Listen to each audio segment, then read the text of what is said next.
Ako po si Roland. Nangungulila po ng ina. Nangingibang bansa po siya. Iniwan niya po ako dito sa Pilipinas. Walang nag-aaruga sa akin. Walang nagbabantay sa akin.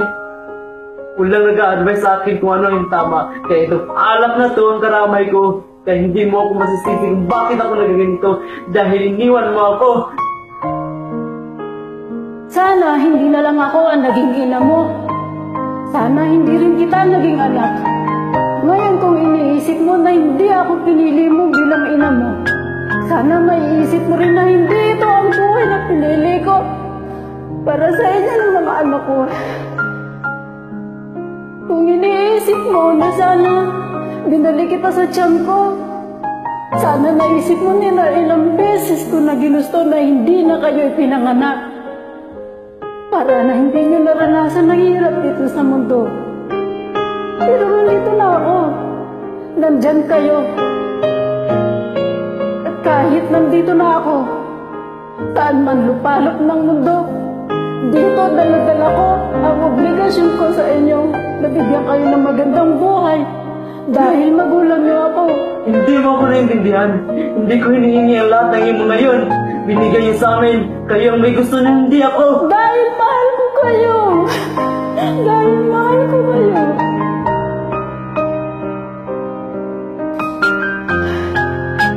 Ngayon sabihin mo sa akin,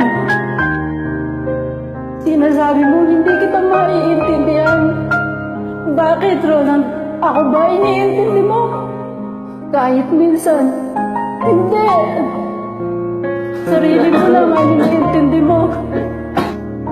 Sana kahit minsan binigyan mo ng halaga lahat ng paghihirap ko sa inyo.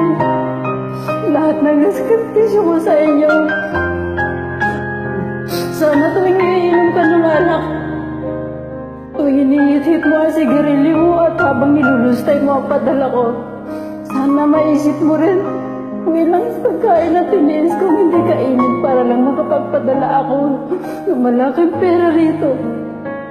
Sana habang nakahiga ka dyan sa kupson mo, natutulog, maisip mo rin kung ilang taon ako matulog mag-isa habang nangungulila ako sa yakap ng mga mahal ko.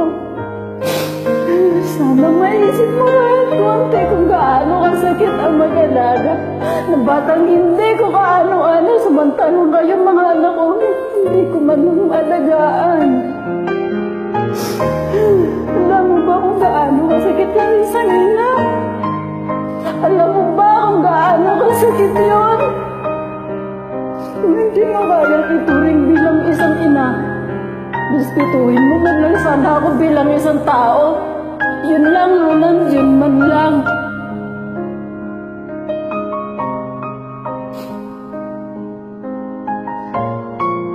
Nay, patawarin niyo po ako. Patawarin niyo po ako, hindi na po mauuli. Magbabagong buhay na po ako. Naiintindihan ko. Hindi ka pa man nagkakasala, pinapatawad ka mo ng mama. Hindi mo rin ako masisisi kung bakit ko yung ginawa.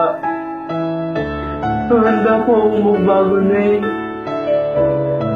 para po bumalik yung sarili ko. Magbago po ako. Salamat, anak.